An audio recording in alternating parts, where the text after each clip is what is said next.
Vice President Sara Duterte, mga sangkay, meron pong revelasyon, no? Patungkol po sa kaganapan o sitwasyon ngayon ni Tatay Digong doon po sa ICC.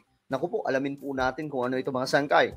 Bago tayo magtuloy-tuloy at mag-umpisa sa ating pag-uusapan ngayon, pakisubscribe po muna yung ating YouTube channel sa mga hindi pa po dyan nakakapag-subscribe. Guys, tayo po ay road to 2 million subscribers na. Parami po tayo ng parami. Kaya naman kung ikaw ay hindi pa po nakakapag-subscribe at gusto mong mapabilang sa dumaraming mga solid sangkay, makikita niyo po yung subscribe button sa baba ng video na to. I-click niyo lamang po yung subscribe, i-click ang bell at i-click niyo po yung all. Sa mga nanonood po sa Facebook, i-follow niyo po yung ating Facebook page. Alright, eto na nga mga sangkay. Alamin po natin itong malaking revelasyon ng ating Vice Presidente patungkol po dito kay former President Rodrigo Duterte.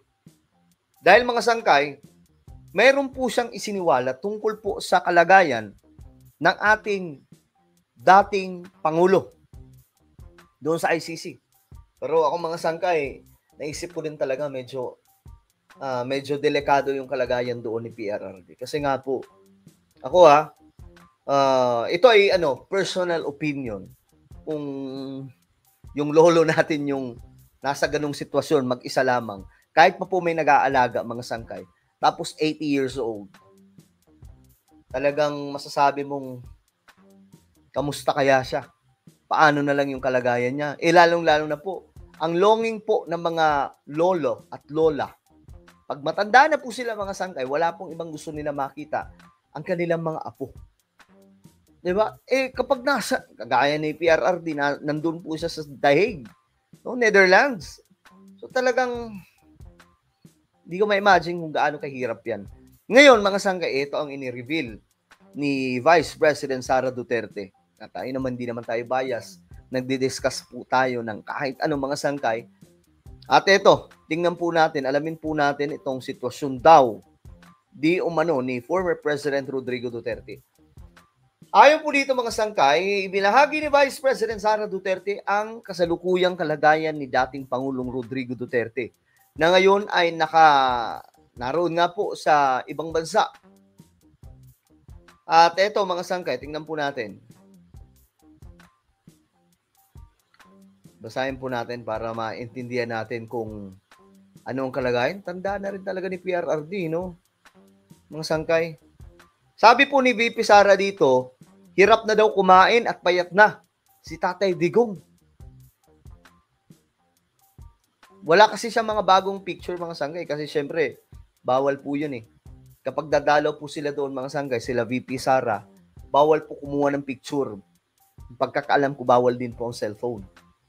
Talagang sobrang stricto. Pamilya lamang po ang pwedeng makalapit po doon, mga sangkay. Ayon sa balita, ibinahagi ni Vice President Sara Duterte ang kasalukuyang kalagayan ni dating Pangulong Rodrigo Duterte na ngayon ay nakakulong sa ibang bansa. Sabi ng Vice Presidente sa isang panayam, payat na ang dating Pangulo at naninibago rin ito sa malamig na panahon sa The Hague. Siyempre, ibang bansa, mga sangkay, iba po yung klima dun eh. Kung tayo nga dito, mga sangkay, di ba, tag-ulan na eh. Malamig. How much more doon, mga sangkay? So naninibago, payat na raw po. Ito yung medyo nakakalungkot. Payat na daw po ang ating Pangulo, mga sangkay. Yan po ang sinabi po ng Vice Presidente. At dito, ito nga po, isiniwalat niya po talaga dito, mga sangkay, yung sitwasyon ng kanyang pangangatawan. Kung ano ba, malakas pa ba siya. Payat na nga raw po si PRRD. At isa pa sa problema niya, mga sangkay, itong malamig na weather doon sa The Hague. No? At kung tayo nga, mga sangkay, di ba? Mapunta tayo sa ibang bansa kapag nagtagal tayo doon, mga sangkay, tapos hirap po talaga mag-adjust. How much more sa isang matanda na, no? Ngayon, sabi niya dito, mga sangkay, and then he has, of course, sabi dito, he has no appetite because the way that the food is cooked is not really the same as traditional Filipino dishes. So pagdating din po sa pagkain pala, mga sangkay, no? hindi din pala siya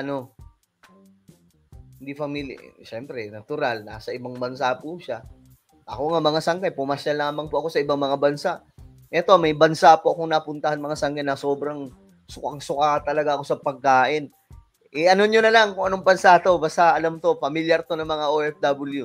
Yung, alam nyo yung mga pagkain nila doon, parang half cook lang mga sangkay. Talagang malansa mga sangkay, yung hipon. Siyempre, parang pinakuluan lang mga sangkay. Ang lansa po talaga. Hindi ko kayang kainin. Naduduwal talaga ako. Ito po yung nararanasan ni PRRD ngayon. Kumbaga natural to mga sangkay kasi nasa ibang bansa po siya. Iba po talaga yung pagkain doon. Hindi po tulad sa mga traditional. Siyempre tayo, mahilig po tayo sa tuyo, isda, pinirito, mga sangkay, adobo, diba? Kaldereta, pambigira, lechon. Yung mga pampabata yung iba doon. Ngayon, sabi dito niya, mga sangkay, ito pa yung sinasabi niya na problema ni PRRD. Longing daw po siya sa mga familiar faces. Mga pamilya, kaibigan. So, sabi dito, so there are certain days that it's a good day and there are certain days that it's not. So, yun, mga sangkay, natural po yun, no, na nararamdaman ng isang tao, kahit nga po yung mga OFW, di ba? Ano ang kanilang problema mga sangkay? Yung nahuhomesick sila. Di ba? Sobra po kasi talagang hirap ng napapalayo ka sa pamilya. How much more itong si former President Rodrigo Duterte? Di ba? Ano na to matanda na po mga sangkay. Pero, na nga po, gaya ng sinasabi ng iba, no? Alam nyo, ang may kakayahan lamang po talaga dito na magligtas kay PRRD, hindi po yung mga DDS, kundi ang kanyang kaibigan na si PBBM. Kailangan po talaga magkaroon po ng reconnection. Sila VP Sara, magkaroon po ng pagkakaayos mga sangkay. Hindi po lalapit si BBM sa kanila.